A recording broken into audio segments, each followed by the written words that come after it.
Apa itu mesin Turing?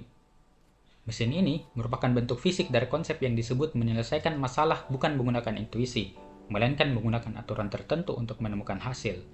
Ditemukan oleh seorang peneliti asal Inggris bernama Alan Turing pada 1936, mesin abstrak ini memiliki 3 komponen utama, yaitu sebuah pita tak terbatas yang terbagi menjadi sel-sel, kepala baca tulis yang berada di atas pita dan selalu menunjuk pada satu sel tertentu, dan unit pengendali sebagai otak dari mesin Turing yang berisi tabel transisi dan menentukan tindakan yang harus dilakukan berdasarkan keadaan saat ini dan simbol yang dibaca oleh kepala.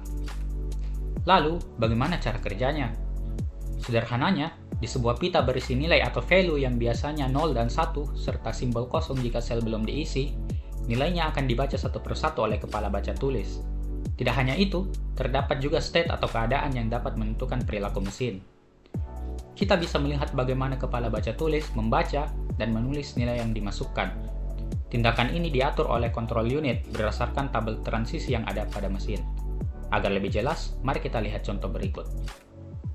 Pada pita yang memiliki nilai antara 1 dan 0, ingin dicari apakah jumlah kemunculan angka 1 bernilai genap atau tidak. Untuk menentukannya, pada control unit diberikan tabel transisi yang berisi state dan efeknya. Langkah pertama, mesin berada di state 1 dan dibaca nilai 1. Maka berdasarkan tabel transisi, kepala akan bergerak ke kanan dan mesin akan berpindah ke state 2. Dan langkah pertama selesai. Pada langkah kedua, karena mesin berada di state 2 dan dibaca nilai 0, maka berdasarkan tabel, kepala akan bergerak ke kanan. Perlu diperhatikan juga bahwa mesin tetap berada di state 2. Dilanjutkan ke langkah ketiga, di mana mesin ada di state 2 dan dibaca nilai 1, maka kepala akan bergerak ke kanan dan mesin berpindah ke state 1. Kita sudah bisa melihat pola untuk langkah-langkah selanjutnya.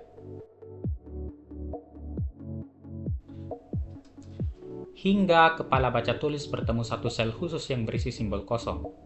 Karena mesin berada di state 1, maka mesin akan berpindah ke state khusus bernama state halt.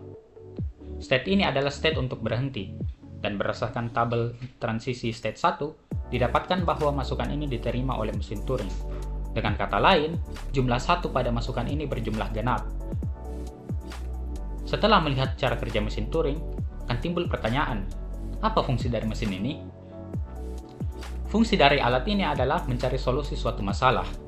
Fungsi lainnya, atau bisa dibilang makna keberadaannya, adalah sebagai dasar bagi konsep mesin yang bisa berpikir, yang mana pada waktu penemuannya masih belum terlalu umum dibandingkan konsep mesin yang bisa menghitung.